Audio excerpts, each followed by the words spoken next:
Hey, friends and fam. Man, I don't know if you guys can hear it, but Fear is a Liar is playing in my background. It's pretty awesome. But I wanted to talk to you guys about my trip and just an incredible journey that we did have. Now, I was gone for the weekend for a hiking bachelor party. We enjoyed tons of hiking in the Georgia mountains. And really had an amazing encounter there. Um, not just with God, but with with other brothers, and what it really means to uh, be Christ-like. So I wrote a long story about that encounter and what that was like.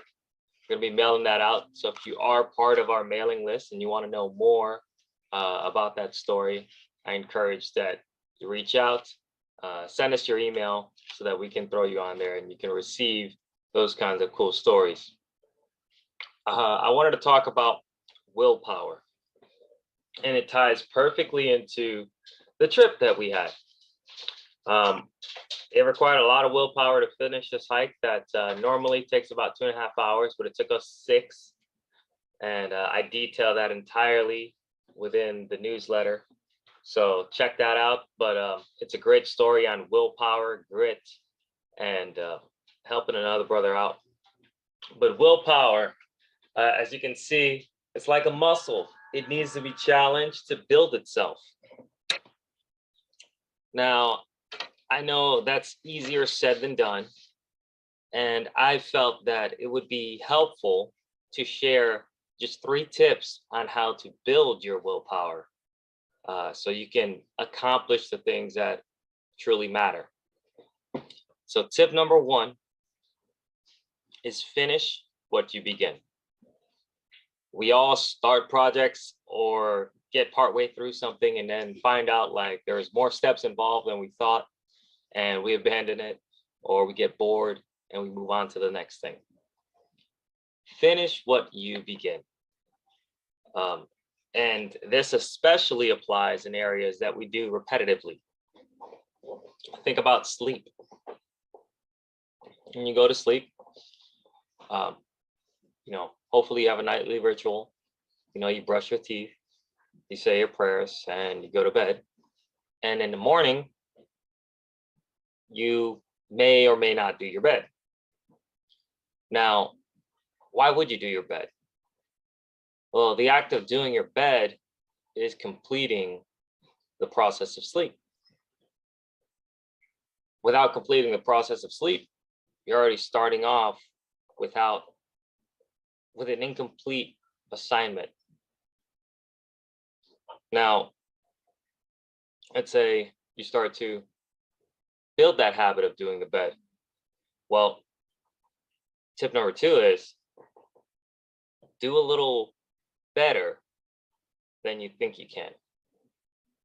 So if you start doing the bed, maybe you start adding in French corners, maybe you do hospital corners. I don't know.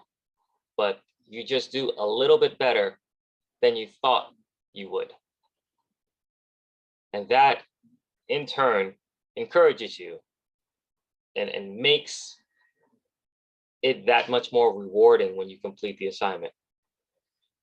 Tip number 3, do a little more than you thought you could do.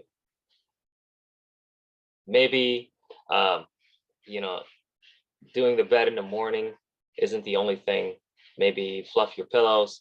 Maybe you put on some aromatherapy, or you use some essential oils first thing in the morning.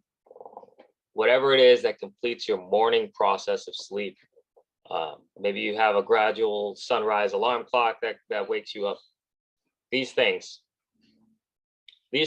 all contribute to willpower, because over time, over and over and over again, you not only complete whatever it is you set out to do, but you do it better and you do it more every time. And that builds upon itself. It's compounding effect. That's how you build your willpower up. 3 simple rules. Finish what you begin. Do a little bit more than you thought you could. And do a little bit better than you thought you could. And with these, you can build your willpower to that of ultra marathoners or whatever it is your heart content is. But take these tips, use them, and let's start building willpower towards a better version of yourself. Anyways, guys, I wanted to share that with you. Once again, please send us your email so we can add you into our mailing list. This story is awesome, and just the stories that we've been encountering as we experience what God's doing through our business, they've been great, and I'm glad to finally be able to share those on a frequent basis. So if you want to see what God's doing in the ministry work of Iron Sharpens Iron Fitness, reach out and get on that list. God bless, guys. Remember to go out there and make moves and not excuses.